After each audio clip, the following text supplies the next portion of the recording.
Sensys Gatso has closed the books for the full year of 2021, and with me I have CEO Ivo Mönnink. Welcome.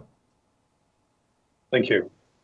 Now let's go over a bit of the details of the company first. It's the first time you're here. I wanted to hear a quick elevator pitch.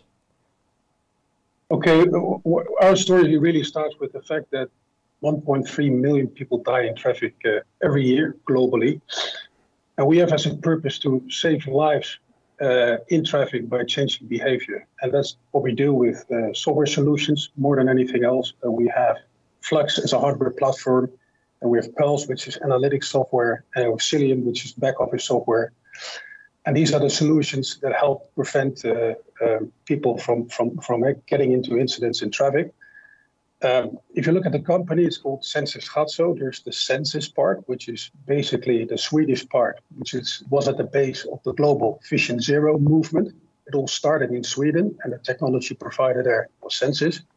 And then there's Gatso, which comes from Gatsomede, which was the company, the Dutch company, that basically globally invented automated traffic enforcement. So the two companies together, Sensys Gatso, have a very, very strong brand in automated traffic enforcement. We have 260 employees globally across 7 entities, Australia, Dubai, Sweden, Netherlands, Germany, Colombia, and the United States. We operate in 70 countries, either directly or indirectly through partners. About 50,000 installations globally delivered over time. Revenue 507 million in 2021. You've seen it from the numbers maybe. And the EBITDA, the profitability, operational profit is 84 million. Our strategy is to focus on the recurring traffic enforcement as a service business, which we have mainly in the United States, but also now in new regions like in the LATAM region. And our long-term ambition is to grow our business to 1 billion, of which 600 million would be in the TRaaS business, the recurring TRaaS business. And the EBITDA should be around 15% by the year 2025. And last but not least, we're listed at the OMX in Stockholm. Excellent, splendid. Now you went into the numbers, and I want to follow up on that a bit because you released your report today. Revenue, it increased in the quarter by approximately 30%, and the result was 27 million SEK for Q4. What would you say is driving that growth? Yeah, we've been focusing on sales in the past couple of years, I would even say, and driving a huge backlog. So we have an order backlog of, by the end of this year, of 840 million, but it was huge before that as well. So we are executing on that order backlog, and that's one part of it. And the second part of it, that's driving also the profitability, is we see an increase of our recurring TRaaS business. And this is the more profitable part of our business, and it's growing pretty neatly over time. So we're happy with that, and that's actually the two key drivers for the growth, both in our revenue as well as in the profitability. Could you detail a bit more about the TRaaS business? Why is it higher margins there? Because we actually add more value in that business. What we do is we install the equipment. I'll take as an example a city. In any city we have a contract within the United States. We install the equipment and we maintain it as well, so we own it. And from the equipment you obviously get citations, tickets. We process those tickets, and then we make sure people get them actually sent to, and we collect the funds from the tickets. And then we distribute the money, the revenues from the ticket between the city we have, which is our customer, which we have the contract with, and ourselves. And by having full control over that chain and adding value in the course of that, our margins are typically higher.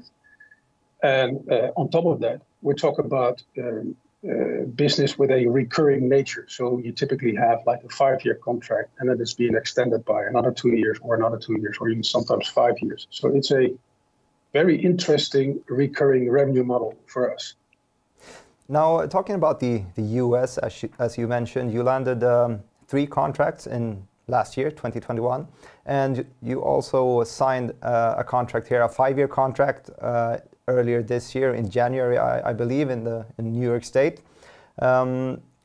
What would you say the feedback is like from the US market? Now, you've been established there for a while now, delivering these services. And what's your expectations for 2022?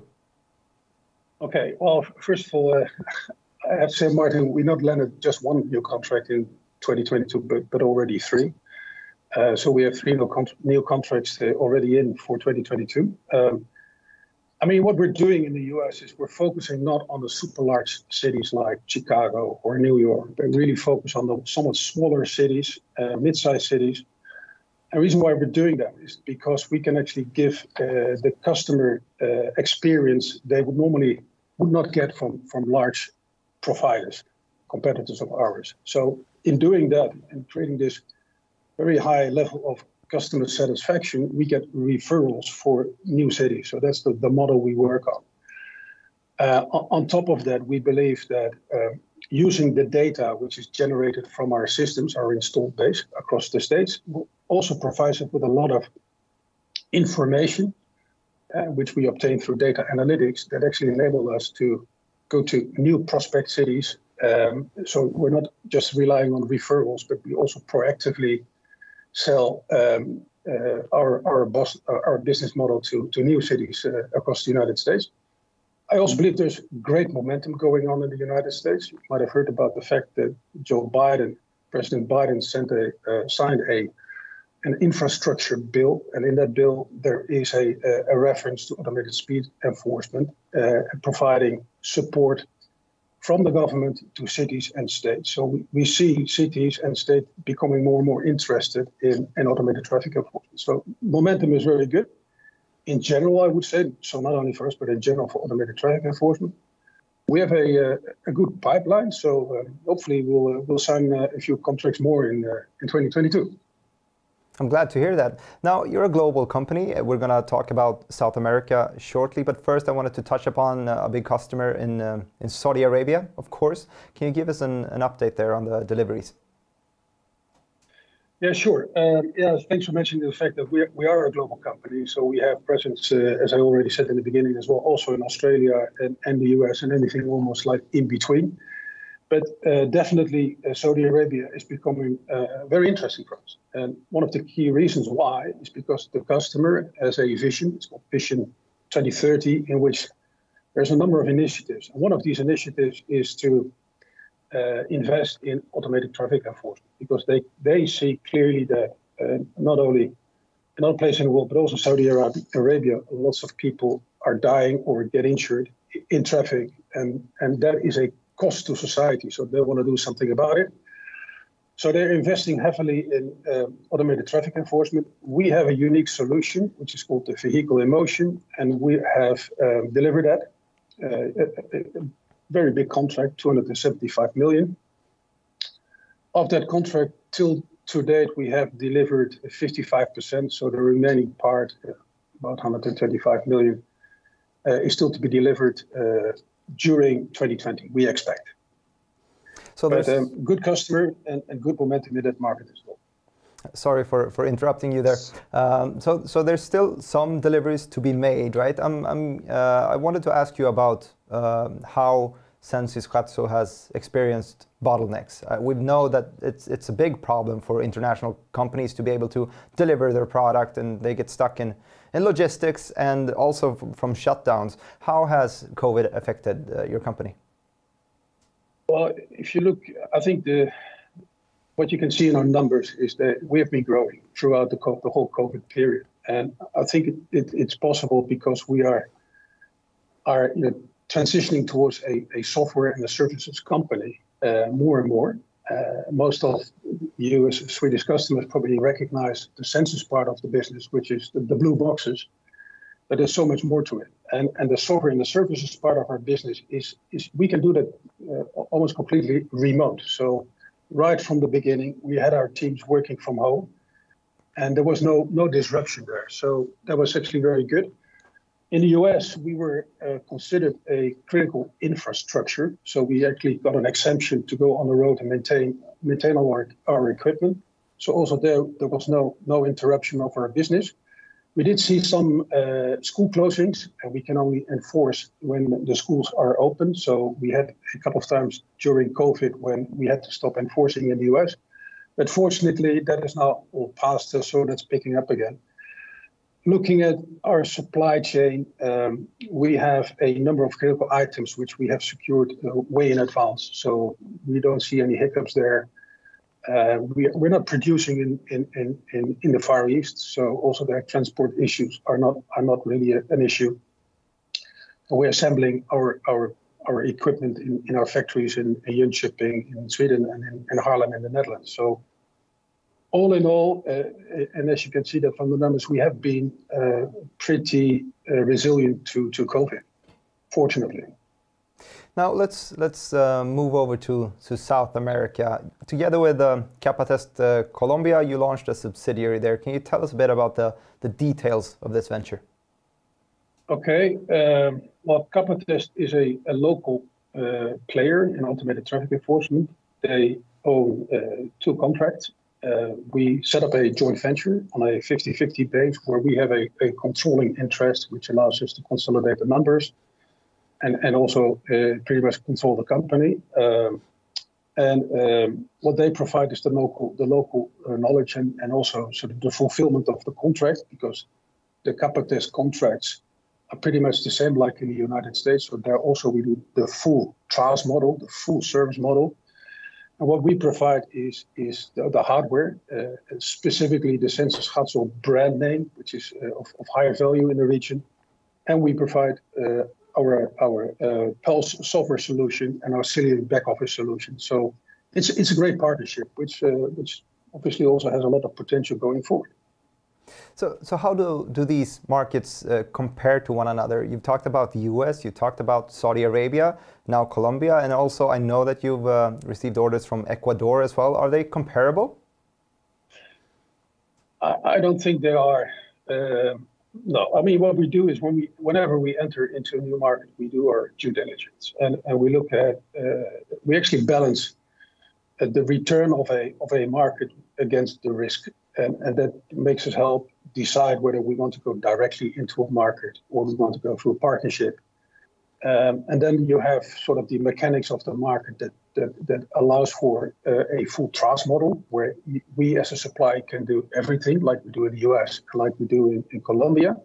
And sometimes it's the government and the police that want to keep control of that. And then you're just going to be a technology provider. That also happens. So you can almost say that, you know, based on the due diligence we do, every situation really is different. Looking at Ecuador, for instance, we decided to go there through partnership. So we're not going to do there the full trials model. We're just going to be a technology supplier to our business partner there. Now, looking at the long-term goal that you mentioned earlier in this interview, you wanted to reach 1 billion SEK in revenue for year 2025, was it? And also 60% of these 1.6 billion is going to come from the TRaaS side of it all. What markets would you say are the most important to get there? That's without a doubt, it's the United States and what I would call the emerging markets. So when you talk about emerging markets, we already talked about the markets in Latin America, like Costa Rica, Colombia, Ecuador. But so there we see a lot of growth potential. The reason why is that these are also markets that look to the United States. So they see a well-functioning business model, TRaaS business model in the United States, and they tend to copy that. So that's the reason why we focus on those markets. But without a doubt, the US has the biggest growth potential. We did a new market study, and we know that the market is out there. It requires investments, mostly in people, but also in software development. But that's what we need to do in order to significantly grow our market share in the United States, and we're ready to do that. Okay, so you mentioned the difficulty of hiring people and the difficulty of developing the software side of it all as well. What would you say is the biggest challenge in order to get to 1 billion? I think the most important challenge is people. I mean, any business centers around people, and finding good people to help you get to the growth is the key focus area of myself personally, but I think for the whole global management team, that's the key focus here. Finding, retaining good people will help us achieve our objectives. So, Ivo, thank you so much for taking the time answering my questions today, and good luck in the future. Thank you so much for having me, Martin. Take care.